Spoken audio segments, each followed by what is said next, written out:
السلام عليكم ورحمة الله وبركاته. الحمد لله نحمده ونستعينه ونؤمن به ونتوكل عليه ونعوذ بالله من شرور أنفسنا ومن سيئات أعمالنا من يهدي الله فلا مضل له ومن يضلل فلا هادي له وأشهد أن لا إله إلا الله وأشهد أن محمدا عبده ورسوله أرسله بالهدى ودين الحق ليظهره على الدين كله ولو كره المشركون. اللهم صل على محمد وعلى آل محمد كما صليت على إبراهيم وعلى آل إبراهيم إنك حميد مجيد. اللهم بارك على محمد وعلى آل محمد كما باركت على إبراهيم وعلى آل إبراهيم إنك حميد مجيد. أعوذ بالله من الشيطان الرجيم. بسم الله الرحمن الرحيم. الذي خلق الموت والحياة ليبلوكم أيكم أحسن عملا.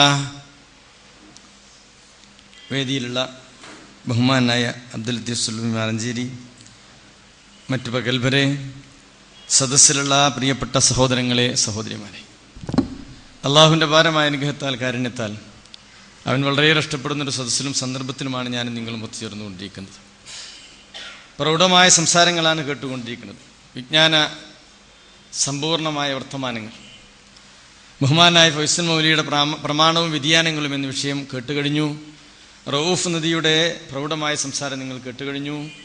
ഈ ഉച്ചയ്ക്ക് മുമ്പുള്ള സെഷനിൽ ഈ ഉള്ളവൻ പ്രവർത്തകരെന്ന നിലക്ക് ഞാനും നിങ്ങളും മനസ്സിരുത്തേണ്ട ഈ പ്രവർത്തനങ്ങളുടെയൊക്കെ ആത്യന്തിക ലക്ഷ്യമായ സ്വർഗപ്രവേശനവുമായി ബന്ധപ്പെട്ട് നമ്മുടെ ജീവിതത്തിൽ നമ്മുടെ ഓരോരോ മേഖലകളിൽ ഞാനും നിങ്ങൾ ശ്രദ്ധിക്കേണ്ട അല്പം ചില ഉണർത്തലുകളാണ് ഏതാനും എൻ്റെ സമയത്തിനുള്ളിൽ ഇൻഷാ അല്ലാഹ് ഉദ്ദേശിക്കുന്നത്.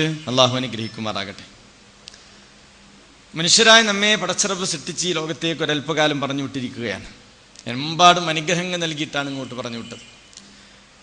എണ്ണിയാലൊടുങ്ങാത്ത അനുഗ്രഹം. സൂറത്ത് ഇബ്രാഹിമിലെ 34-ാമത്തെ വചനത്തിൽ വാതാക്കും മിൻ കുല്ലി മാ സഅൽതുമുഹു, ചോദിച്ചതൊക്കെ തന്നിട്ട് അവിടെ അങ്ങോട്ട് വിട്ടിരിക്കുന്നത്. എണ്ണിയാലൊടുങ്ങാത്ത അനുഗ്രഹങ്ങൾ പ്രിയപ്പെട്ടവരെ ഞാനും നിങ്ങളും അനുഭവിച്ചു കൊണ്ടിരിക്കുകയാണ്. ഈ ഓഡിറ്റോറിയത്തിൽ വരാൻ സാധിച്ച കുറേ അനുഗ്രഹങ്ങൾ ഒത്തിണങ്ങിയത് കൊണ്ടാണ്. കേൾവി ശക്തി ഇല്ലെങ്കിൽ ആർക്കെങ്കിലും ഇവിടെ വന്നിരുന്ന വല്ല ഫായിദ ഉണ്ടാവും, ആലോചിക്കാത്തത് കൊണ്ടാണ്. എനിക്കും നിങ്ങൾക്കും പടച്ചറബ് ജന്മനാൽ കേൾവി ശക്തി എന്നിട്ടില്ലെങ്കിൽ സഹോദരങ്ങളെ, ദീന് കേൾക്കാൻ പറ്റുമോ? കണ്ണില്ലാത്തൊരു മനുഷ്യനെ പറ്റി ആലോചിച്ച് നോക്കാണി. ഒരു മാംസക്കഷ്ണം ഇങ്ങനെ ഉരുണ്ടു പോകുക എന്നതല്ലാതെ എന്താ സഹോദരന്റെ ജീവിതത്തിന് അർത്ഥമുള്ളത്? അള്ളാഹിന്റെ പരീക്ഷണ, പക്ഷെ ക്ഷമിച്ച സ്വർഗം കൊടുക്കും. അള്ളാഹുവാണ് കണ്ണില്ലാത്തൊരവസ്ഥയിൽ ഒരു മനുഷ്യനെ സൃഷ്ടിക്കുന്നത്.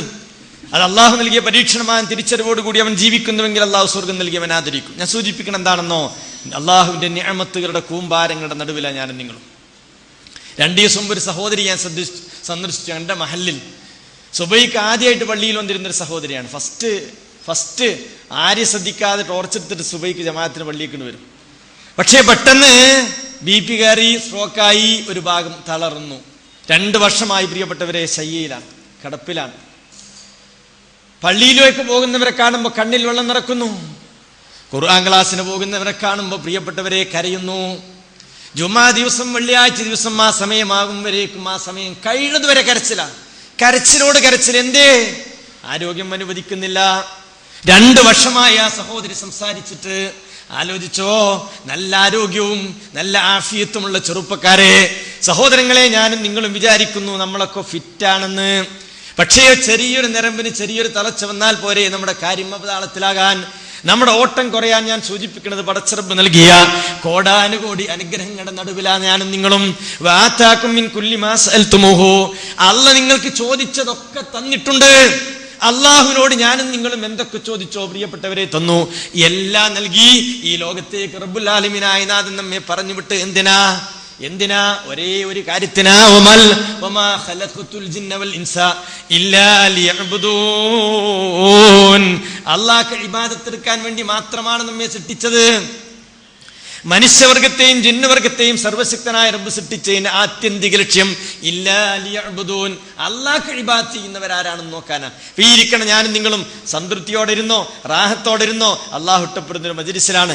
ഈ ഇരുത്തത്തിന് കൂലിയുണ്ട്, മലക്കയുടെ പ്രാർത്ഥനയുണ്ട്, വരവിന് കൂലിയുണ്ട്. അതിന് നിങ്ങൾ 5 കാശ് ചെലവഴിച്ചുവെങ്കിൽ പ്രിയപ്പെട്ടവരെ അതിന് പ്രതിഫലമുണ്ട്.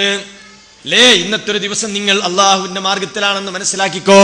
മൻ ഖറജ ഫീ തലബിൽ ഇൽമി, ആരറിവ് ഉദ്ദേശിച്ചുകൊണ്ടൊരു സ്ഥലത്തേക്ക് ഇറങ്ങി തിരിച്ചുവോ, ഫഹുവ ഫീ സബീലില്ലാഹ്, അവൻ അള്ളാഹുവിന്റെ മാർഗത്തിലാണ്. ഹത്താ യർജിഅ, തിരിച്ച് 4-5 മണി വരേക്കും വീട്ടിലെത്തുന്നത് വരേക്കും നമ്മൾ അള്ളാഹുവിന്റെ മാർഗത്തിലാണ്. അപ്പൊ എന്താണോ പടച്ചോ നമ്മെ ഇങ്ങോട്ട് പറഞ്ഞു വിട്ടതിന്റെ ആത്യന്തിക ലക്ഷ്യം ആരാ അള്ളാഹു ഇഷ്ടപ്പെടുന്ന കർമ്മങ്ങൾ ചെയ്യുന്നു എന്നതാണ്. ആരാ നല്ല ഭക്ഷണം കഴിക്കുന്നത് പടച്ചോ നോക്കണില്ല. ഇവിടുത്തെ എല്ലാവരും നല്ല ഭക്ഷണം കഴിക്കുന്നുണ്ട്. നമ്മളെക്കാൾ നല്ല ഫുഡ് അടിക്കുന്ന ആളുകളില്ലേ? ആരാ നല്ല വാഹനം സഞ്ചരിക്കുന്നു എന്നല്ല നോക്കണത്. പ്രിയപ്പെട്ടവരെ, ലക്ഷങ്ങൾ കോടികളുടെ വാഹനങ്ങൾ സഞ്ചരിക്കുന്നവരുണ്ടല്ലോ.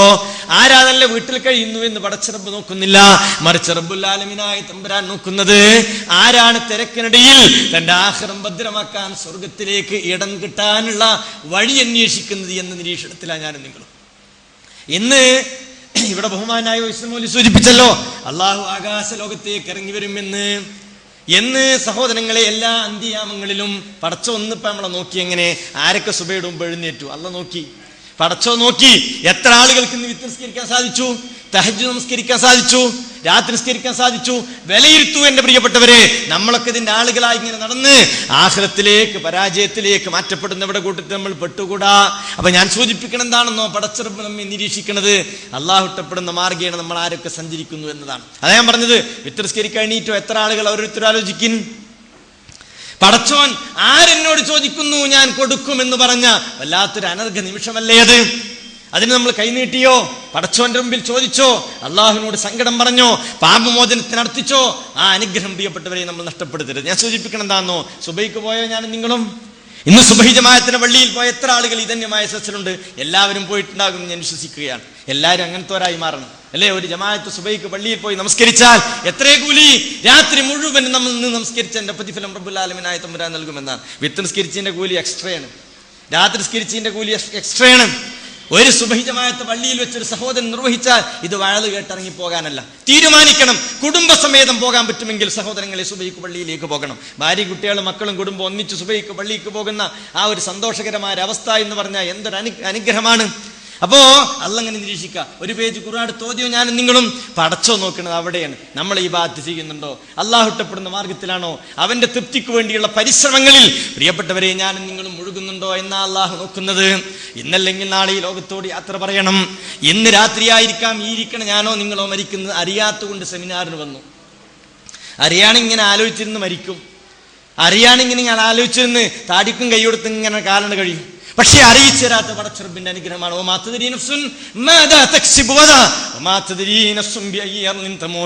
എവിടെ വെച്ച് എങ്ങനെ ഏത് രൂപത്തിൽ പടച്ചറബ് നമ്മെ തിരിച്ചു വിളിക്കും പറയാൻ പറ്റൂല പ്രിയപ്പെട്ടവരെ. അപ്പൊ നമ്മുടെ ജീവിതത്തിൽ ആത്യന്തികം പരലോകാൻ, സ്വർഗം, അനുഗ്രഹത്തിന്റെ സ്വർഗത്തിലേക്ക് വീട് മാറ്റം ലഭിക്കുന്നവരാരാ? അവരാണ് പ്രിയപ്പെട്ടവരെ ഭാഗ്യവാന്മാർ. അതുകൊണ്ട് ഇബാദത്തെടുക്കാനാണ് അള്ളാഹു നമ്മെ ഇങ്ങോട്ട് പറഞ്ഞു വിട്ടത്. എന്റെ വിഷയം എന്താ? റൂഹു ഇബാദ എന്ന, ഇബാദത്തിന്റെ ജീവൻ എന്നാണ്, വിശ്വാസികളെ ആരാധനയുടെ ചൈതന്യം എന്നാണ്. ഈ ഖിലാസുള്ള കർമ്മങ്ങൾക്ക് മാത്രമേ പടച്ചവന്റെ സ്വീകാര്യതയുള്ളൂ. എല്ലാവരും മനസ്സിലായിക്കോ. എത്ര ചെയ്യണു എന്നതല്ല വിഷയം. ഞാൻ കുറേ ചെയ്തു എന്നൊക്കെ പറഞ്ഞ് വലിയ സംതൃപ്തിയോടുകൂടി ജീവിക്കുന്നെങ്കിൽ പടച്ചോൻ്റെ അടുത്ത് കൂട്ടിക്കിടിക്കുന്ന സമയത്ത് ഒന്നും ഉണ്ടാവില്ല. ഒരു സഹാബിയെ നിങ്ങൾക്കുണ്ട്, അത്താഉ സലമി. അൻസാരിയാണ്, അള്ളാഹുവിന്റെ പ്രവാചകന്റെ പ്രിയപ്പെട്ട ശിഷ്യനാണ്.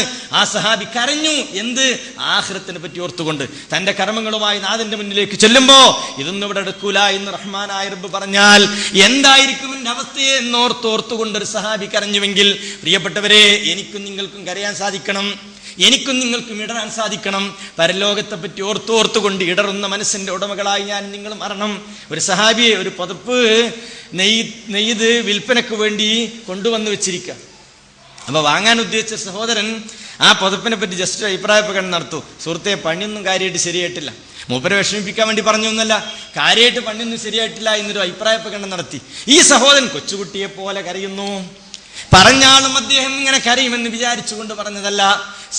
സമാശ്വസിപ്പിക്കാൻ വേണ്ടി ശ്രമിച്ചിട്ടും അദ്ദേഹത്തിന് ആശ്വാസമാകുന്നില്ല. അവസാനം മൂപ്പരിങ്ങനെ ആശ്വസിപ്പിക്കാൻ വേണ്ടി ശ്രമിച്ചപ്പോൾ അങ്ങോട്ട് പറഞ്ഞു, വല്ലാതെ തന്നെ സമാധാനിപ്പിക്കാൻ ശ്രമിക്കൊന്നും വേണ്ട, ഈ എൻ്റെ പുതപ്പിനെ പറ്റി അഭിപ്രായം പറഞ്ഞതുകൊണ്ട് കരഞ്ഞതല്ല ഞാൻ. ഈ സമയത്ത് എൻ്റെ ചിന്ത പരലോകത്തേക്കാണ് പോയത്. നാലോചിച്ചോലൊക്കെ എല്ലാം തട്ടിച്ചു നോക്കിയിരുന്നു പരലോകവുമായിട്ടാണ്. അദ്ദേഹം പറയാണ്, ഞാൻ പരലോകത്തെ പറ്റി ആലോചിച്ചു, റബ്ബിന്റെ മുന്നിൽ ചെന്ന് നിൽക്കുന്നതിനെ പറ്റി ആലോചിച്ചു. അവിടെ തന്റെ രേഖകൾ തന്റെ മുന്നിൽ നിവർത്തി വെക്കുന്നതിനെ പറ്റി ആലോചിച്ചപ്പോ അല്പം വിഷമം വന്നതാ. എന്താ പ്രശ്നം? സുഹൃത്തേ, നീ എന്റെ പുതപ്പിനെ പറ്റി ഒരു അഭിപ്രായപ്പെടണം നടത്തിയല്ലോ, അത് എനിക്ക് വേണമെങ്കിൽ നന്നാക്കിയിട്ടൊന്ന് ഉഷാറാക്കിയിട്ട് അതിൽ വന്ന ന്യൂനതകളൊക്കെ പരിഹരിച്ചുകൊണ്ട് ഉഷാറാക്കിയിട്ട് ഒരു പുതപ്പായിട്ട് നിന്റെ മുന്നിൽ കൊണ്ടുവന്ന് എനിക്ക് ഇതിലേറെ നല്ല രൂപത്തിൽ നിനക്ക് വിൽപ്പന നടത്താൻ പറ്റും. പക്ഷേ റബ്ബുൽ ആലമീനായ തമ്പുരാന്റെ മുന്നിൽ ഞാൻ ചെല്ലുമ്പോ എന്റെ നന്മയുടെ പട്ടികയിൽ റബ്ബിന്റെ മുന്നിൽ നിരത്തി വെക്കുമ്പോ അള്ള ചോദിക്കും, അള്ള പറയും, ആ സഹോദരാ, ഇതിൽ ഇഖ്ലാസ് കുറവുണ്ട്, ഇതിൽ റിയാ വന്നിട്ടുണ്ട്, ഇതിൽ ശിർക്ക് കലർന്നിട്ടുണ്ട്, നിന്റെ അമലുകൾക്ക് ഇവിടെ സ്വീകാര്യതയില്ലെന്ന് റബ്ബുൽ ആലമീനായ നാഥൻ പറഞ്ഞാൽ എനിക്കൊരു പുനർവിചിന്തനത്തിനോ തിരിച്ചുപോക്കിനോ അവസരമില്ലല്ലോ. അതാണ് എന്നെ കരയിപ്പിച്ചത് എന്ന് അള്ളാഹുവിന്റെ പ്രവാചകന്റെ അരിമ ശിഷ്യൻ പറഞ്ഞുവെങ്കിൽ, പ്രിയപ്പെട്ട പ്രവർത്തകരെ, പ്രബോധകരെ, അള്ളാഹിന്റെ ദീനിന്റെ മാർഗത്തിൽ പ്രവർത്തിക്കുന്നവരെ, ആലോചിച്ചോ, ഇന്നോ നാളെ റബ്ബിന്റെ മുന്നിലേക്ക് ഞാനും നിങ്ങളും എത്തുമ്പോ, റബ്ബിന്റെ മുന്നിൽ നമ്മുടെ അമലുകൾ നിരത്തി വെക്കുമ്പോ അതിൽ റിയാ ഉണ്ട്, നിഫാഖ് ഉണ്ട്, ഇഖ്ലാസ് ഉണ്ടെന്ന് പറഞ്ഞ് കർമ്മങ്ങൾ സ്വീകരിക്കപ്പെടാത്തൊരവസ്ഥയെ പറ്റി ഒന്ന് ആലോചിച്ചോ. കാണി, ഇവിടുന്ന് തന്നെ ആലോചിക്കണം. അള്ള സ്വീകരിക്കണേ കുറ്റമറ്റ പ്രവർത്തനം ചെയ്തോരോ കർമ്മങ്ങൾ മാത്രമേ അള്ള സ്വീകരിക്കുള്ളൂ. ഈ ഇഖ്ലാസുള്ള പ്രവർത്തനത്തെ അള്ളാന്റെ അടുത്ത് സ്വീകാര്യതയുള്ളൂ. അപ്പൊ നിങ്ങൾ ആലോചിക്കുക, എന്തൊക്കെ നല്ല പ്രവർത്തനങ്ങൾ ചെയ്യുന്ന ആളുകൾ ഈ നാട്ടിലുണ്ട്. ഗവൺമെന്റ് ചെയ്തു കൊടുക്കുന്നേക്കാളും വലിയ സൗകര്യങ്ങൾ ചെയ്തു കൊടുക്കുന്ന വലിയ ട്രസ്റ്റുകളുണ്ട്, അല്ലേ? അമ്മ ട്രസ്റ്റ് 1 ലക്ഷം വീട് ആ ഒരു സ്ഥലത്ത് ഉണ്ടാക്കി കൊടുത്തു. കോടിക്കണക്കിന് സൗകര്യങ്ങളാണ് സാധുക്കളായ ആളുകൾക്ക് ചെയ്തു കൊടുക്കുന്നത്. അതൊക്കെ നല്ലതാണ്. പക്ഷേ ആഖിറത്തിൽ ഗുണം ചെയ്യൂല, റബ്ബിന്റെ തിരുസന്നിധിയിൽ സ്വീകാര്യതയില്ല. എന്തേ? സത്യനിഷേധിയുടെ പ്രവർത്തനം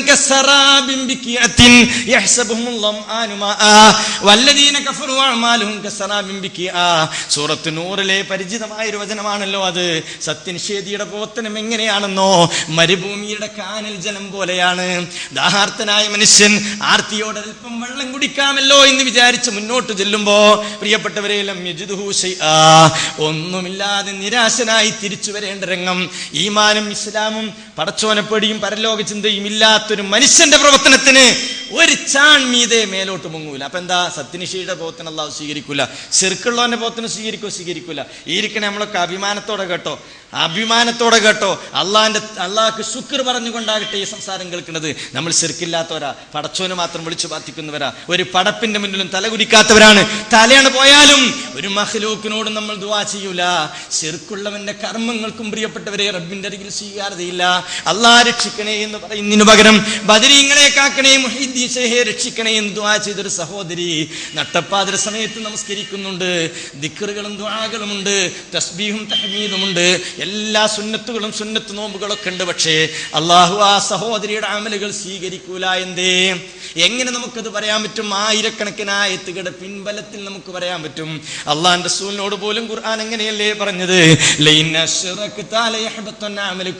നബിയെ, അങ്ങയിൽ ശിർക്ക് വന്നാലും അങ്ങയുടെ കർമ്മങ്ങൾ ഫലശൂന്യമായി പോകുമെന്ന്. അപ്പൊ നമ്മൾ എത്ര ഭാഗ്യവാന്മാരാ! ഇതേ വല്ലാത്തൊരു അനുഗ്രഹമാണ്. ഇതിന്റെ വലിയ നില നമ്മൾ മനസ്സിലാക്കുമ്പോഴാണ് നമ്മൾ ഈ റൂട്ടിലൂടെ പ്രിയപ്പെട്ടവരെ ഊർജ്ജസ്വലതയോടെ മുന്നോട്ട് പോവുകയുള്ളൂ. ശിർക്കുള്ളവന്റെ കർമ്മം സ്വീകരിക്കൂല, നമ്മുടെ പ്രാർത്ഥന സ്വീകരിക്കും. ഇപ്പൊ നിങ്ങൾ ആലോചിച്ച്, നിങ്ങളുടെ സുഹൃത്തിനെ കാണുമ്പോൾ ആ സുഹൃത്തെ അവൻ അല്ലെങ്കിൽ ഇങ്ങോട്ട് വിളിച്ചു പറയുന്നു, ഇന്ന ആൾ ആശുപത്രിയിൽ ദുആ ചെയ്യണം, അല്ലെങ്കിൽ എൻ്റെ വാപ്പ മരിച്ചിട്ട് നീ ഒന്ന് പ്രാർത്ഥിക്കണം എന്ന് പ്രിയപ്പെട്ടവരെ ഒരു സഹോദരൻ നമുക്ക് വിളിച്ചു പറയുന്നു, അല്ലെങ്കിൽ നേർക്ക് നേരെ സംസാരത്തിൽ പറയുന്നു, ഞാൻ പ്രാർത്ഥിക്കാമെന്നും തിരികെ പറയുന്നുവെങ്കിൽ ആ പറയുന്നവന്റെ പ്രാർത്ഥന അല്ലാഹു സ്വീകരിക്കണമെങ്കിൽ മുവഹിദാവണം, തൗഹീദുള്ളവനാകണം. അല്ലാത്തവന്റെ പ്രാർത്ഥന അല്ലാഹു സുബ്ഹാനഹു വ തആല സ്വീകരിക്കൂല. അല്ലാഹുവേ, വല്ലാത്തൊരവസ്ഥയാണ്. മയ്യത്ത് നിസ്കാരം പോലും സ്വീകരിക്കൂല എന്നല്ല. ഒരാൾ മരിച്ചിട്ട് ആയിരക്കണക്കിന് ആളുകൾ ആ സഹോദരന് വേണ്ടി മയ്യത്ത് നമസ്കരിക്കാനുണ്ട്. ആയിരക്കണക്കിന് ആളുകൾ ജനാസ നമസ്കരിക്കാണ്ട് 2 ട്രിപ്പായിട്ടാണ് അദ്ദേഹത്തിന്റെ ജനാസ സംസ്കരിച്ച് എന്ന് ചിലപ്പോൾ വലിപ്പം പറയാൻ വേണ്ടി ചില ആളുകൾ പറയാറുണ്ട്. പക്ഷേ ശിർക്കോടെ മരിച്ചവരാണ് ആയിരങ്ങൾ പതിനായിരങ്ങൾ ജനാസയിൽ പങ്കെടുത്തതെങ്കിൽ സുഹൃത്തെ, ആ പ്രാർത്ഥനയ്ക്ക് റബ്ബിന്റെ അരികിൽ സ്വീകാര്യതയില്ല. റസൂലുള്ളാഹി പറഞ്ഞില്ലേ, മൻമാത്ത, ഒരാൾ മരിക്കുന്നു, വസ്സല്ലാ അലാ ജനാസതി 40 ലാ യുശ്രികൂന ബില്ലാഹി ശൈആ, ആ സുഹൃത്തിന്റെ ജനാസക്ക് ശിർക്കില്ലാത്തൊരു 40 ആളുകൾ മയ്യിത്ത് സംസ്കരിക്കുന്നുവെങ്കിൽ ലാ ശഫഅഹുല്ലാഹു ദുആഹും, അല്ലാഹു പ്രാർത്ഥന സ്വീകരിക്കുന്ന. അപ്പൊ എന്താ? കർമ്മങ്ങൾ സ്വീകരിക്കണോ? തൗഹീദ് വേണം. പ്രിയപ്പെട്ടവരെ, വിശ്വാസം വേണം. ഈമാൻ ബില്ലാഹി വൽ യൗമിൽ ആഖിർ എല്ലാം വേണം, എല്ലാ വിശ്വാസവും. അതോടൊപ്പം തന്നെ മുജാഹിദ് പ്രസ്ഥാനത്തിന്റെ പ്രവർത്തകർ എന്ന നിലക്ക് അടിവരയിട്ടുകൊണ്ട് ഇനി മനസ്സിലാക്കണം, ഇഖ്ലാസുള്ള പ്രവർത്തനം അല്ലാഹു സ്വീകരിക്കുള്ളൂ. ഇഖ്ലാസ് ഉള്ള പ്രവർത്തനം മാത്രമേ അല്ലാഹു സ്വീകരിക്കൂ. ലാ ഇലാഹ ഇല്ലല്ലയുടെ കാര്യം പറഞ്ഞു കൊടുത്ത് നിങ്ങൾ വെച്ചു, അതാണ് ഇബാദത്തിന്റെ ജീവൻ. റൂഹുൽ ഇബാദ ഇഖ്ലാസാണ്. ആത്മാർത്ഥതയുള്ള പ്രവർത്തനങ്ങൾക്ക് മാത്രമേ സൃഷ്ടിച്ച നാഥിന്റെ അരികിൽ സ്വീകാര്യതയുള്ളൂ, അല്ലെങ്കിൽ റബ്ബുൽ ആലമീൻ അല്ലാഹു സ്വീകരിക്കൂല. നിങ്ങൾ ആലോചിക്കുക, സൂറത്ത് ഗാശിയ പരിചയമില്ലാത്തവരാരിയ സദസ്സിൽ ഗാശിയ സൂറത്ത് അറിയാത്തവരാരാ? അതിലൊരു ആയത്തുണ്ടല്ലോ, എല്ലാ വെള്ളിയാഴ്ചയും അല്ലാഹു നമ്മെ കേൾപ്പിക്കാൻ തീരുമാനിച്ചിട്ടുണ്ട്. വജൂഹു യൗമൈദിൻ ഖാസിയ, പേടിയോടുകൂടിയല്ലാതെ മുവഹിദീങ്ങളെ ആയത്ത് എനിക്കും നിങ്ങൾക്കും ഓതാൻ സാധ്യമല്ല. അന്ന് ചില മുഖങ്ങൾ പേടിച്ചു വിറക്കൊള്ളുന്നവയാണ്. ആമിലത്തുൻ നാസിബ, നല്ലവണ്ണം ആലോചിച്ചോ, അല്പമൊക്കെ റബ്ബിന്റെ തൃപ്തിക്ക് വേണ്ടി കഠിനാധ്വാനം ചെയ്യുന്നവരാണ് നമ്മൾ. അള്ളയാണ് പറയുന്നത്, അന്ന് ചില മുഖങ്ങൾ പേടിച്ചു വിറക്കൊള്ളുന്നവയാണ്. ആമിലത്തുൻ നാസിമ, നല്ലോണം പണിയെടുത്തിട്ടുണ്ട്, നല്ലവണ്ണം ഇബാദത്തുകൾ ചെയ്തിട്ടുണ്ട്, നല്ലവണ്ണം അധ്വാനിച്ചിട്ടുണ്ട്. പക്ഷേ അവരുടെ ഇടമെവിടെ? ചുട്ടുതിളക്കുന്ന വെള്ളത്തിൽ, പ്രിയപ്പെട്ടവരെ, അതിൽ അവർ വെന്തെരിയും. ചുട്ടുതിളക്കുന്ന വെള്ളം അവരെ കുടിപ്പിക്കും. നരകവാസിയെ അവനെ കുടിപ്പിക്കുന്ന ഖുർആൻ സ്ഥലത്ത് പറഞ്ഞത്. ചുട്ടുതിളക്കുന്ന വെള്ളം അവനെ കുടിപ്പിക്കും. ആരാ? ആമിലത്തുൻ നാസിബ. അപ്പൊ എന്താ? കുറെ പണി ചെയ്തിട്ടുണ്ട്, പ്രതീക്ഷയോടെ കടഞ്ഞെന്നോ നിരാശന.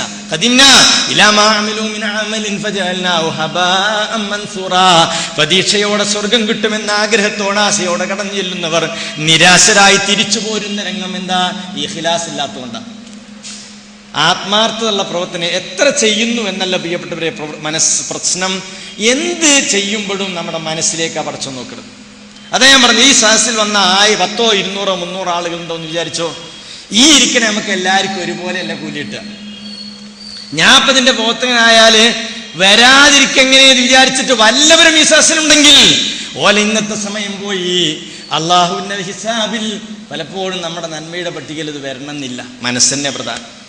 എല്ലാം അങ്ങനെ. അതുകൊണ്ടാണല്ലോ ഇപ്പൊ ലാ ഇലാഹ ഇല്ലല്ലാഹ് പറയുന്നു സ്വർഗത്ത് പോകുമെന്ന് പറഞ്ഞു. പക്ഷെ അള്ളാഹിന്റെ റസൂൽ അടിവരയിട്ടു, മൻ ഖാല ലാ ഇലാഹ ഇല്ലല്ലാഹ് ഖാലിസൻ മിൻ ഖിബൽ നഫ്സിഹി ദഖൽ ജന്ന. ഇപ്പോ ഒരു ബസ് സ്റ്റാൻഡ് ആണല്ലോ ഇത്. ഒരു യാചകൻ ഒരു 100 വട്ടം 1000 വട്ടം ലാ ഇലാഹ ഇല്ലല്ലാഹ് ലാ ഇലാഹ ഇല്ലല്ലാഹ്, അങ്ങനെ ഓരോ തൊട്ടിങ്ങനെ വീടിനനുസരിച്ചോ ലാ ഇലാഹ ഇല്ലല്ലാഹ് ഉഷാറായി പറയും.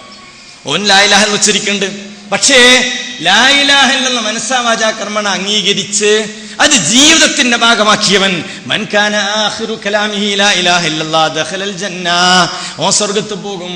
ഖാലിസൻ മിൻ ഖിബലി നഫ്സിഹി, അവിടെ പ്രധാന അല്ലേ? നിസ്കാരം ഇഷ്ടംപോലെ നിസ്കരിക്കുന്നവരുണ്ട്, നിസ്കരിക്കാത്തവനൊന്നുമില്ല, വളരെ കുറവാണ് നിസ്കരിക്കാത്തവൻ. വലിയ ശതമാനം നിസ്കരിക്കുന്നുണ്ട്. പക്ഷെ എന്താ? ജീവനുള്ള നിസ്കാരമുള്ളവർ കുറവാ. പ്രിയപ്പെട്ടവരെ, നല്ല ആലോചിച്ചോളൂ. നമ്മുടെ നിസ്കാരം പടച്ചോ സ്വീകരിക്കുമോ നമ്മൾ തന്നെ ഇങ്ങനെ നമുക്ക് വിലയിരുത്താം. നിസ്കാരം ഉണ്ട് ഹറാമുണ്ടെങ്കിൽ ഇഖ്ലാസ് ഇല്ലാത്ത നിസ്കാരം. എല്ലാ തമ്മാടുത്തും നോന്നിവാസമുണ്ട്. അസ്സലാം വലൈക്കും വിട്ടിയ ഹറാമിലേക്കും വേണ്ടാത്തലേക്കും അനാവശ്യത്തിലേക്കും ഒരാൾ പോകണമെങ്കിൽ ആ സഹോദരന്റെ നിസ്കാരം അല്ലാഹു സ്വീകരിക്കൂല. ഇന്ന സ്വലാത്ത തൻഹാ അനിൽ ഫഹ്ശാഇ വൽ മുൻകർ എന്ന ആയത്തിന്റെ വിശദീകരണത്തിൽ റസൂലുള്ളാഹി പഠിപ്പിച്ച ഹദീസ് നിങ്ങൾ ശ്രദ്ധിച്ചിട്ടുണ്ടോ? മല്ലം തൻഹു സ്വലാത്തു അനിൽ ഫഹ്ശാഇ വൽ മുൻകർ ഫലാ സ്വലാത്തു ലഹു. ഒരാളുടെ നമസ്കാരം അവന് നീച നികട്ട വൃത്തിയിൽ നിന്ന് തടയുന്നില്ലെങ്കിൽ അള്ളാഹു അവന്റെ നിസ്കാരം സ്വീകരിക്കൂല. പടച്ചോന്റെ നിസ്കാരം വേണ്ട. അപ്പൊ പ്രിയപ്പെട്ടവരെ, എന്താ? നിസ്കാരത്തിൽ റൂഹു വേണം, ഖുശൂ വേണം, ഭയഭക്തി വേണം. അസ്സലാ ബിലാ ഖുശൂ കജസ്ദിൻ ബിലാ റൂഹ്. ഭയഭക്തിയില്ലാത്ത നിസ്കാരം റൂഹില്ലാത്ത ശരീരമാണെന്ന് പറഞ്ഞതുപോലെ പ്രിയപ്പെട്ടവരെ വല്ലാത്തൊരു വാക്കാണ്. അപ്പൊ എന്താ? എല്ലാ നിസ്കാരക്കാരും നിസ്കാരം അല്ലാഹു സ്വീകരിക്കും. അതാണല്ലോ അറൈതല്ലദീ യുകദ്ദിബുദ്ദീൻ അല്ലദീനഹും യുറാഊന വയംനഊനൽ മാഊൻ. വല്ലപ്പോഴും ഇങ്ങനെ നിൽക്കണ എന്തിനാ? അയ്യോന്നാസ് കാണണം, നിസ്കരിക്കണോനാണെന്നറിയണം, ആളുകൾ വിലയിരുത്തണം, ആ ആബിദാണെന്നറിയണം. അള്ളാഹുവിന്റെ അരികിൽ ഒരു പരിഗണന ഉണ്ടാവില്ല. 3 കൂട്ടരെ നരകത്തിലേക്ക് മാറ്റപ്പെടുന്ന ഹദീസ് കേൾക്കാത്തവർ ആരായി മജ്ലിസില്? ഒന്ന് ആബിദാണ്, നല്ല പേടിയോടെ ഖുദ്സിയായ ഹദീസാണ് വിശ്വാസികളെ. അത് നമ്മളൊക്കെ എന്താണോ നമ്മളൊന്ന് വിലയിരുത്തപ്പെடும்.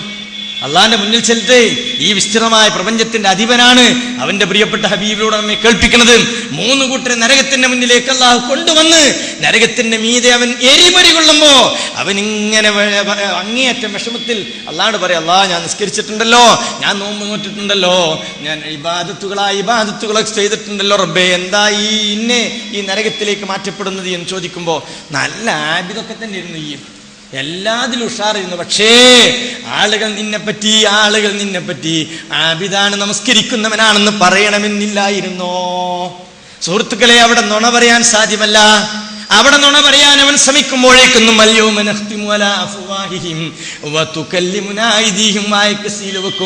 പ്രഖ്യാപനം വരും,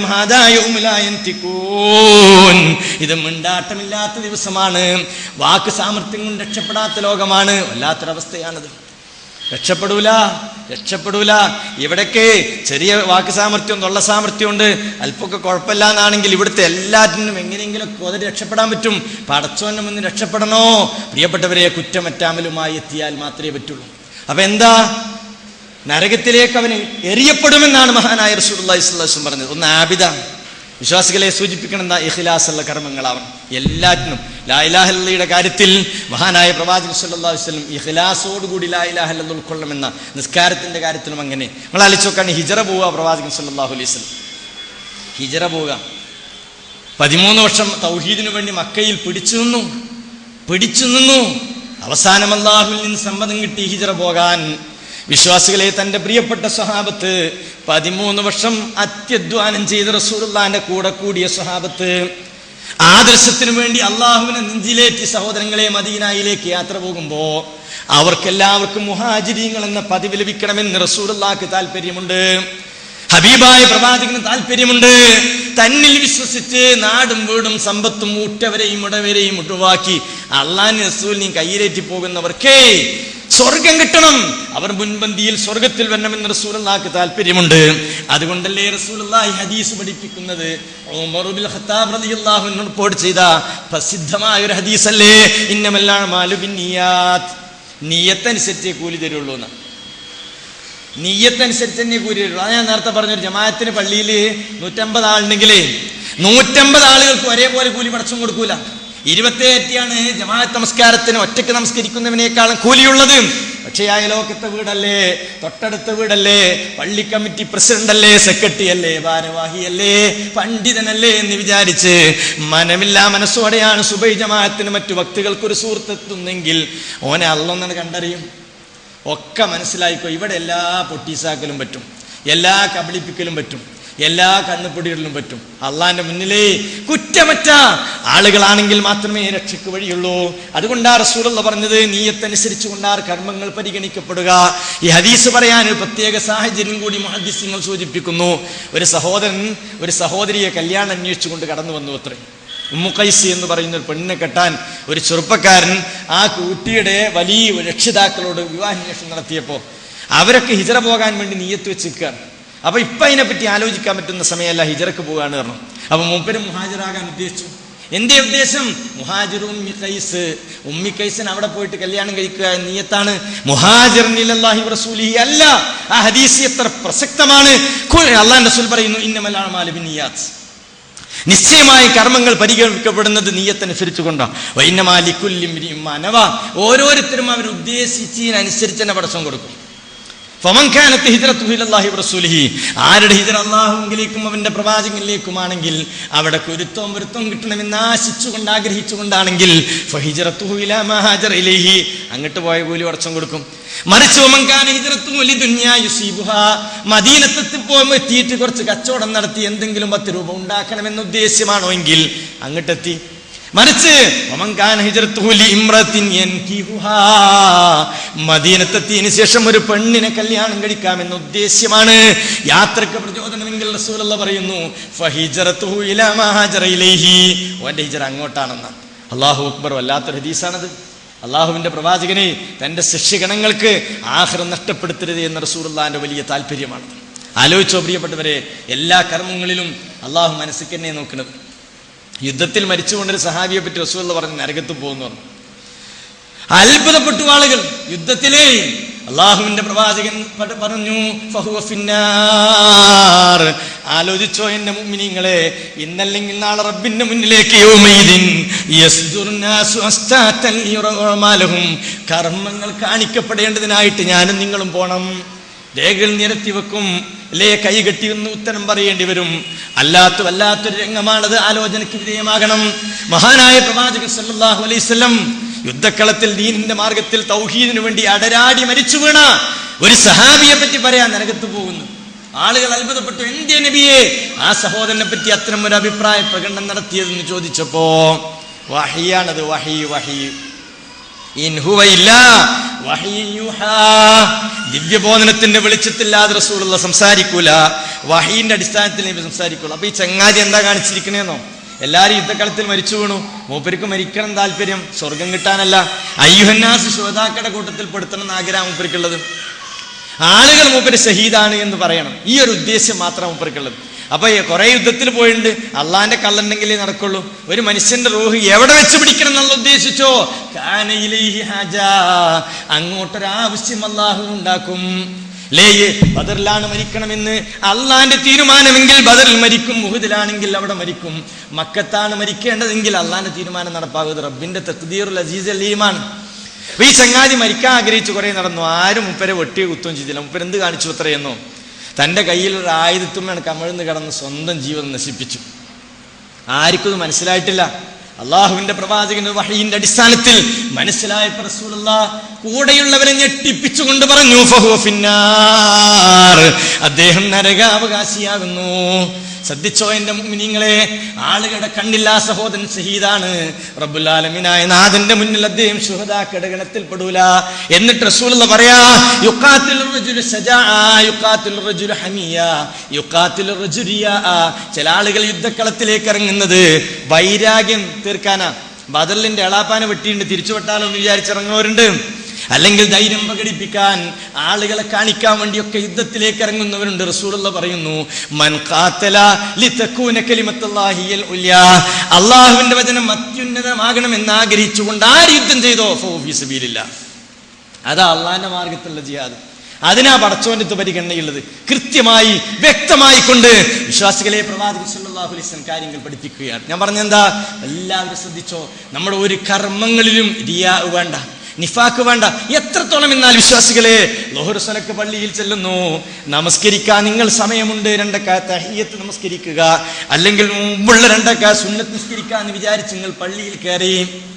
ഇഖാമത്ത് കൊടുക്കാൻ 10 മിനിറ്റ് ഉണ്ടെന്ന് നിങ്ങൾക്ക് ക്ലോക്കിൽ നോക്കിയപ്പോ ബോധ്യപ്പെട്ടപ്പോ നിസ്കരിക്കാൻ വേണ്ടി ഒരാൾ അല്ലാഹു അക്ബർ എന്ന് തക്ബീറുൽ ഇഹ്റാം ഉപയോഗിച്ചു. അവിടെ ഇരുന്നതാ മറ്റേ ആള് നോക്കുന്നുണ്ട്, അപ്പുറത്തിരുന്ന് മറ്റേ കാരണവൻ നിസ്കാരം ശ്രദ്ധിക്കുന്നുണ്ട്. ഒട്ടനവധി ജമാഅത്തിന് വന്നവരെന്റെ നിസ്കാരം ശ്രദ്ധിക്കുന്നു എന്നവന് തോന്നുമ്പോ അവന്റെ നിസ്കാരം ഒന്നൊന്നാണ്ട് ചൊറുക്കൂട്ടിയാലേ അല്ലാഹുവിന്റെ റസൂൽ പറയാ, അത് ശിർക്കാണെന്ന. മറ്റോനിങ്ങനെ ശ്രദ്ധിക്കുന്നു എന്ന് നോക്കുമ്പോ ഒന്ന് റുക്കൂഉം സുജൂദും തക്ബീറും ഇഅ്തിദാലും ഒന്ന് ഭംഗി കൂട്ടിയാൽ റസൂലുള്ളാഹി പറയുന്നു, യഖൂമുർ റജുലു ലിസ്സലാ ഫയുസയ്യിനു സലാത്തുഹു ലിമാ യറാ മിൻ നളിരി റജുലിൻ. അപ്പൊ എന്താ, ആരും കാണില്ലെങ്കിലോ കുത്തിമറിച്ചിലാണ്, ആരും ശ്രദ്ധിക്കുന്നില്ലെങ്കിലോ ശ്രദ്ധയില്ലാത്ത ഗഫലത്തോടെയുള്ള നിസ്കാരമാണ്. ആ മൂലക്കിൽ നിന്നൊരാൾ ശ്രദ്ധിക്കുന്നു, ഇപ്പുറത്തുനിന്ന് മറ്റൊരാൾ ശ്രദ്ധിക്കുന്നു എന്ന് വിചാരിച്ച് അവന്റെ നിസ്കാരം ഒന്ന് സീനത്താക്കിയാൽ റസൂലുള്ളാഹി പറയുന്നു, അത് ശിർക്കുൽ ഖഫിയ, ഏറ്റവും വലിയ ഏറ്റവും ഗോപ്യമായ ശിർക്കാണെന്ന് റസൂലുള്ളാഹി പറഞ്ഞൊരു കാര്യമാണ്. ആലോചിച്ച് നോക്കായിരുന്നു, നല്ല പണി കേട്ടോ പരലോകത്ത് രക്ഷപ്പെടാൻ. അത് അള്ളാഹു ആ രൂപത്തിലേ കാണിക്കുള്ളൂ എന്നാണ്. അപ്പൊ എന്താ, അത് മൈനസ് ചെയ്യും. നമ്മൾ വിചാരിക്കും അതൊക്കെ പ്ലസ് ചെയ്ത് രക്ഷപ്പെടാനുള്ള വഴികളാണ് എന്ന് പ്രിയപ്പെട്ടവരെ നമ്മൾ വിചാരിക്കുന്നുവെങ്കിൽ അതൊന്നും പരിഗണിക്കൂല. എല്ലാം അങ്ങനെ തന്നെ. നിസ്കാരത്തിന്റെ കാര്യം എങ്ങനെയാണെങ്കിൽ, സക്കാത്തിന്റെ കാര്യമോ അള്ളാന്റെ മാർഗത്തിൽ 5 കാശ് കൊടുക്കുമ്പോ അത് പരലോകത്ത് എനിക്ക് കിട്ടണമെന്ന ഉദ്ദേശശുദ്ധിയോടെയാകണം.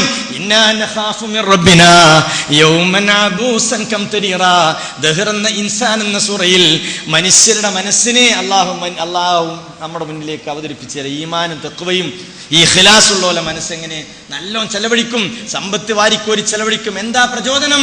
ലാ നുരീദു മിൻകും ജസാഅൻ വലാ ശുക്കൂറാ, നിങ്ങളിൽ നിന്നൊരു നന്ദി വാക്കോ ഒന്നും പ്രതീക്ഷിക്കണില്ല, മറിച്ച് മുഖമാകെ ചുളിഞ്ഞു പോകുന്ന ഭീകരമായ ഒരു ദിവസത്തിൽ എന്റെ റബ്ബെന്നോട് കനിയണം, എന്റെ റബ്ബെന്നോട് കനിയണം. ഇന്നാ നഖാഫു മിൻ റബ്ബിന. ഓനല്ല പരിഗണിക്കും. അല്ലാത്തവനെ പൈസനെ പോയി കിട്ടും. ഒരു സംരംഭത്തിക്ക് 1 ലക്ഷം ഒരാൾ കൊടുത്തു, 4 ആൾ കൂടുന്ന സമയത്ത് അവിടുത്തെ പള്ളി പണിയില്ലേ, മദ്രസ പണിയില്ലേ, അല്ലെങ്കിൽ അവിടെ ഒരു സ്ഥാപനം ഉണ്ടാക്കുന്നല്ലോ, ഞാനിതിനൊരു 10 ആൾ വന്നപ്പോ 1 ലക്ഷം കൊടുത്തു. 4 ആളോട് പറഞ്ഞു, പരലോകത്തെത്തുന്ന സമയത്ത് ആളുകൾ നിന്നെപ്പറ്റി ധർമ്മിഷ്ഠനാണെന്ന് പറയണമെന്ന താല്പര്യം നിന്റെ മനസ്സിലായിരുന്നോ എന്ന് ഈ 1 ലക്ഷം കൊടുത്തവനോട് റബ്ബ് നാളെ ചോദിക്കുമ്പോ ഇല്ലെന്ന് പറയാൻ പറ്റുമോ? ഇല്ലെന്ന് പറയാൻ പറ്റുമോ? ഓന്റെ 1 ലക്ഷം നഷ്ടമാകും. പൈസ പോയി, പരലോകത്ത് 1 ലക്ഷം കിട്ടൂല, അള്ളാഹുവിന്റെ സ്വീകാര്യതയില്ല. അതുകൊണ്ടാ യാ അയ്യുഹല്ലദീന ആമനൂ ലാ തുബ്തിലൂ സദഖാതികും ബിൽ മന്നി വൽ അദാ കല്ലദീ യുൻഫിഖു മാലഹു റിയാ അന്നാസ്. വിശ്വാസികളെ, നിങ്ങളുടെ കർമ്മങ്ങളെ ഫലശൂന്യമാക്കി കളയല്ലേ. നിങ്ങളുടെ ആരാധനാകർമ്മങ്ങൾ, അള്ളാഹിന്റെ ദീനിന്റെ മാർഗത്തിൽ നിങ്ങൾ സമ്പത്ത് ചെലവഴിച്ചിരിക്കുന്നത് എടുത്തു പറഞ്ഞുകൊണ്ടും കൊടുത്തവനെ വിഷമിപ്പിച്ചുകൊണ്ടും നിങ്ങൾ നഷ്ടപ്പെടുത്തി. വിശ്വാസികളെ, പറഞ്ഞതിന്റെ ചുരുക്കം, നമുക്ക് അള്ളാഹുവിന്റെ അനുഗ്രഹത്തിന്റെ സ്വർഗം ലഭിക്കണം. ഇതിലുപരി സന്തോഷത്തോടെ അവന്റെ അനുഗ്രഹത്തിന്റെ സ്വർഗത്തിൽ ഒത്തുചേരണം.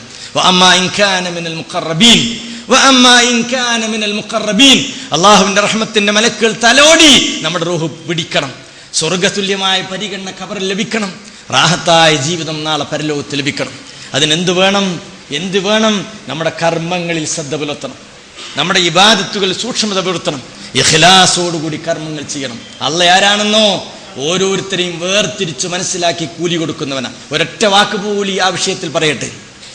ഒരു സഹാബിയെ നബിനോട് കരഞ്ഞിട്ട് വരിക, അള്ളാഹുവിന്റെ ഒരു മനുഷ്യന് 10,000 10,000ങ്ങളെയും വേർതിരിച്ചു വകതിരിച്ചു മനസ്സിലാക്കി കൂലി കൊടുക്കാൻ കഴിവുള്ളവനാണല്ലോ റബ്ബ് എന്ന തിരിച്ചറിവ് നമുക്കുണ്ടാകുന്ന ഒരു സംഭവമാണിത്.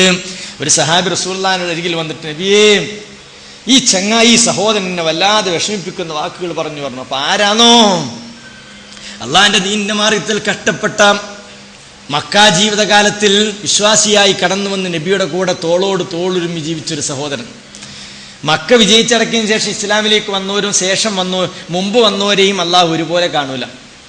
അപ്പോ ഡ്രസ്സ് അഴിച്ച സമയത്ത് നല്ല മുറിവിന്റെ പാടുകളും ശരീരം പൊള്ളിപ്പിച്ചതിന്റെ പാടുകളും കരിവാളിച്ച അവസ്ഥകൾ ശരീരത്തിൽ ഇങ്ങനെ കണ്ടപ്പോ ശേഷം ഇസ്ലാമിലേക്ക് വന്ന ആള് കണ്ടു വെച്ചത്, എന്താ സുഹൃത്തെ, ശരീരത്തിൽ ആകപ്പാടെ പൊള്ളലേറ്റ പാടുകളൊക്കെ ഉണ്ടല്ലോ എന്ന് പറഞ്ഞു.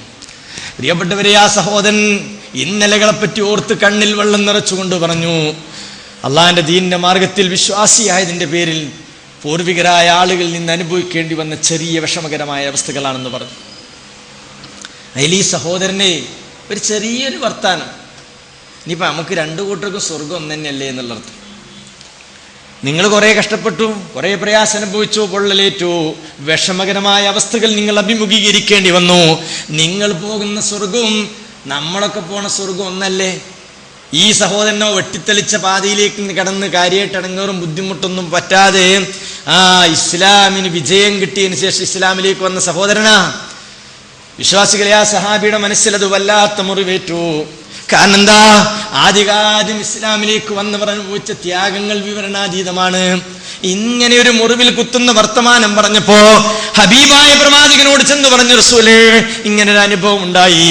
സഹോദരങ്ങളെ ശ്രദ്ധിച്ചോ, ഈ പാവപ്പെട്ട സഹോദരന്റെ കണ്ണീരിനും അള്ളാഹുവിന്റെ പ്രവാചകന്റെ അരികിൽ വന്ന് പറഞ്ഞ് ഈ കണ്ണീരിന് സാക്ഷിയായ റബ്ബുൽ ആലമീനായ നാഥൻ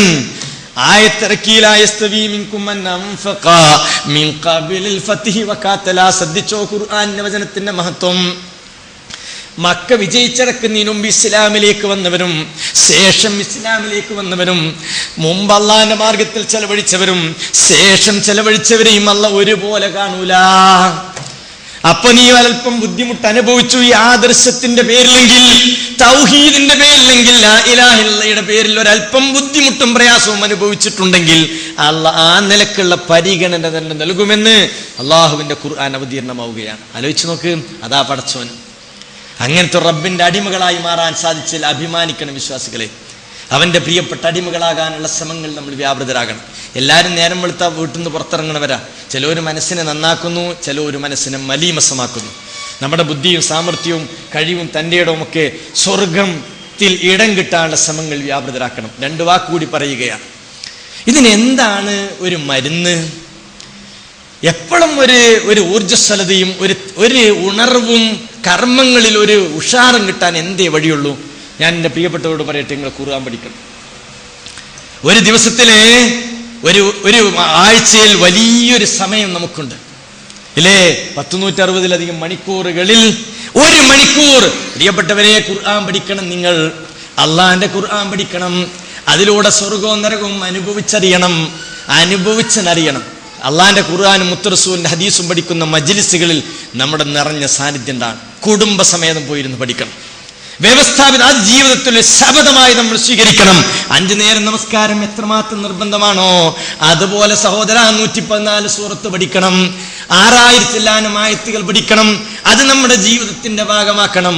ഖുർആൻ പഠനം ഒരു മധുരമാവണം. നമ്മുടെ ജീവിതത്തിൽ ഏറ്റവും പ്രിയപ്പെട്ട കൂട്ടുകാരൻ ആരാണെന്ന് ചോദിച്ചാൽ സഹോദരങ്ങളെ ഖുർആനാവണം. അത് പഠിക്കാൻ, അതിന്റെ അർത്ഥം മനസ്സിലാക്കാൻ, അത് ഹൃദിസ്ഥമാക്കാൻ അതൊരു വല്ലാത്തൊരു മധുര. ഖുർആന്റെ മധുരം നൊട്ടി നുണഞ്ഞാൽ അതൊരു വല്ലാത്തൊരവസ്ഥയാണ്. ഓരോരുത്തരും ആലോചിക്കും നമുക്കതിന് സാധിച്ചിട്ടുണ്ടോ എന്ന്. അള്ളാഹുവിന്റെ ഖുർആൻ പഠിക്കണം പ്രിയപ്പെട്ടവരെ. റസൂലുള്ളാഹിന്റെ സഹാബത്തെ വല്ലാത്തൊരവസ്ഥയിലേക്ക് എത്തിയത് ഖുർആൻ പഠിച്ചതുകൊണ്ടാ. നരകോല് കണ്ണുകൊണ്ട് ഇങ്ങനെ കാണിരുന്നു. തെറ്റിലേക്ക് പോകുമ്പോൾ അവരെ കാലിന് ചൂടനുഭവപ്പെട്ടിരുന്നു. സഹോദര, തെറ്റിൽ നിന്നവർ അകലുന്നു. വന്നുപോയ തെറ്റുകുറ്റം ഓർത്തോർത്തുകൊണ്ട് അവർ കരയുന്നു, ഏറെ ഏറ്റുവാങ്ങുന്നു. എന്തേ? വൻ കെട്ടിട സമാനം തീപ്പൊരികൾ എഴുതുന്ന നരകമെന്ന് അവർ പഠിച്ചുവെങ്കിൽ അത് കൃത്യമാണെന്ന് അവർക്ക് ബോധ്യപ്പെട്ടു. തെറ്റിക്കണ പോയാലേ ആ പ്രയാസകരമായ നരകത്തിലേക്ക് പടച്ചെറുപ്പ് വലിച്ചഴച്ചു കൊണ്ടുപോകുമെന്ന ദൃഢമായ ബോധ്യപ്പെടൽ സഹോദരങ്ങളെ എങ്ങനെ കിട്ടി? ഖുർആനിൽ നിന്ന് കിട്ടി, അള്ളാന്റെ ഖുർആനിൽ നിന്ന് കിട്ടി. പരലോകത്തെ പറ്റി പ്രവാചകൻ തിരുമേനി അവരോട് സംസാരിച്ചപ്പോ പരിഹസിച്ചവരായിരുന്നല്ലോ അവർ. പരലോകത്തെ പറ്റി റസൂലുള്ളാഹി സംസാരിച്ചപ്പോ എന്തിനെ പറ്റിയാ അവർ പരസ്പരം സംസാരിച്ചു കൊണ്ടിരിക്കുന്നത്? പരലോകത്തെ പറ്റിയോ? പരിഹസിച്ചു, പുച്ഛിച്ചു, അവജ്ഞയോടെ കണ്ടു. 10 തല വിട്ടുകൊടുത്തു. അലം നജിഅലിൽ മിഹാദാ വൽ ജിബാല ഔതാദാ വഖലഖനാകും അസ്വാജാ. ഈ 10 ആയത്തോളം ചിന്തിച്ചപ്പോൾ അള്ളാഹനെ കണ്ടെത്തി, പടച്ചോനെ കണ്ടെത്തി. അള്ളാഹുവിന്റെ കഴിവർക്ക് ബോധ്യപ്പെട്ടു. എങ്ങനെ? ഇക്കാലഘട്ടങ്ങളിലും സുഹൃത്തെ ഒരു 1/2 മണിക്കൂർ കേട്ടാൽ, 1 മണിക്കൂർ ഒരു പ്രസംഗം കേട്ടാൽ അപ്പോ അല്പം മാറ്റണം, മാറണം, ചിന്തിക്കണം. നമുക്ക് ജീവിതത്തിൽ ചിട്ട വരുത്തണം തോന്നും. ഇവിടെ നിന്ന് ഇറങ്ങിയിട്ട് 4 വർത്താനം പറഞ്ഞ് 4 തമാശയും പൊട്ടിച്ചാൽ എല്ലാം പോയി. ഖുർആൻ മനസ്സിലുണ്ടോ? ആ മനസ്സിനെ ഇബ്ലീസിന് സ്വാധീനിക്കാൻ സാധിക്കൂല. അള്ളാഹ് എന്ന ചിന്ത ഖുർആനിലൂടെ മനസ്സിലേക്ക് കൊണ്ടുവരണം. സഹാബത്ത് മാറിയത് കൊണ്ടാണ് തിന്മകളിൽ നിന്നകന്നു. ഒരു സഹാബിയതാ പ്രിയപ്പെട്ടവരെ ഉഹുദ് രണാങ്കണത്തിലേക്ക് ഓടുന്നു. ആരാ? ഒരു സഹാബി വര്യൻ അനസ് ബിൻ റളിയല്ലാഹു അൻഹു അതാ യുദ്ധക്കളത്തിലേക്ക് ഓടുന്നു. 2ാം ഘട്ടം ഉഹുദിൽ സത്യവിശ്വാസികൾക്ക് പരാജയമാണല്ലോ വന്നത്. എന്നിട്ടും ഒരു സഹാബിയതാ ഓടുന്നു. ഒരു സഹാബിയുടെ ഓട്ടം കണ്ടപ്പോ മറ്റൊരു സഹോദരൻ തടയുന്നു. എങ്ങോട്ടാണോ ഓടുന്നത്?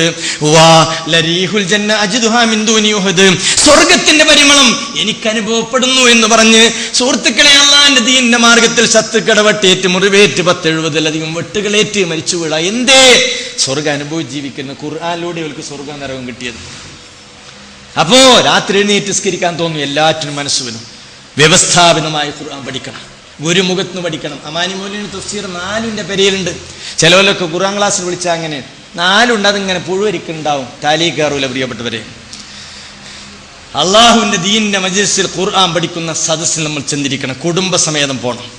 10 മക്കളുണ്ടോ മക്കളെയും കൂട്ടി ഖുർആൻ ക്ലാസ്സിന് വരണം. ഒരു കുട്ടി എഞ്ചിനീയറിങ്ങിനാ മറ്റോ MBBS-നാ മറ്റോ എന്തൊക്കെ ആവട്ടെ, ആ MBBS-ഉം എഞ്ചിനീയറിങ്ങും എൻട്രൻസും ഒക്കെ ഫലപ്പെടണമെങ്കിൽ അള്ളാഹിന്റെ ദീന് പോലെ മനസ്സിക്കാൻ തട്ടിയാലേ ആ കുട്ടിയെ കൊണ്ട് ഗുണം ഉണ്ടാവുള്ളൂ. ഇസ്ലാമികമായ അന്തരീക്ഷമുള്ളൊരവസ്ഥക്ക് വേണ്ടി ശ്രമിക്കുക. ഞാൻ എൻ്റെ വാക്കുകൾ അവസാനിപ്പിക്കുകയാണ്. ഇതിനൊരു പരിഹാരം റൂഹോടുകൂടി ഇബാദത്തുകൾ ചെയ്യാൻ നമുക്കൊരു ആവേശം നൽകാൻ അള്ളാഹിന്റെ ഖുർആൻ നമ്മുടെ ജീവിതത്തിലെ പ്രിയപ്പെട്ട കൂട്ടുകാരനാവണം. ഖൈറുക്കും മൻ തഅല്ലമൽ ഖുർആന വഅല്ലമ. അള്ളാഹിന്റെ ഖുർആൻ പഠിക്കുന്നവനും പഠിപ്പിക്കുന്നവനുമാണ് ഉത്തമൻ. 5 നേരം നമ്മൾ ദുആ ചെയ്യണം. എന്താ? ഇഹ്ദിനസ് സിറാത്തൽ മുസ്തഖീം, നേരെ ചൊവ്വേ വഴിയിൽ അല്ലാഹ് ഞങ്ങളെ നീയാക്കണേ. ഈ പ്രാർത്ഥനയുടെ പൂർത്തീകരണം എന്നിലൂടെയും നിങ്ങളുടെയും പുലരണമെങ്കിൽ റസൂലുള്ളാഹി പറയുന്നു, അൽ മാഹിറു ബിൽ ഖുർആൻ മഅ സഫറത്തിൽ കിറാമിൽ ബറ. അള്ളാഹിന്റെ ഖുർആനിൽ നൈപുണ്യം നേടുന്നവൻ മഅ സഫറത്തിൽ കിറാമിൽ ബറ, ഉന്നതമായ മലക്കുകളുടെ കൂടെയാണ് അനുഗ്രഹത്തിന്റെ സ്വർഗത്തിൽ എന്നാണ് അള്ളാഹിന്റെ റസൂൽ പറയാണ്. ഒരാൾക്ക് ഓതാൻ അറിയണില്ല, തപ്പിത്തടച്ചിട്ടുണ്ട്, 2 കൂലി ഉണ്ടാകുന്ന. ആലോചിച്ചോ പ്രിയപ്പെട്ടവരെ, അള്ളാഹുവിന്റെ അനുഗ്രഹത്താൽ അല്പം ചില കാര്യങ്ങൾ ഉണർത്തിയെന്ന് മാത്രം അള്ളാഹു നമ്മെ അനുഗ്രഹിക്കുമാറാകട്ടെ. അവന്റെ സ്വർഗത്തിനും അവൻ നമ്മെ ഒത്തുചേർക്കുമാറാകട്ടെ.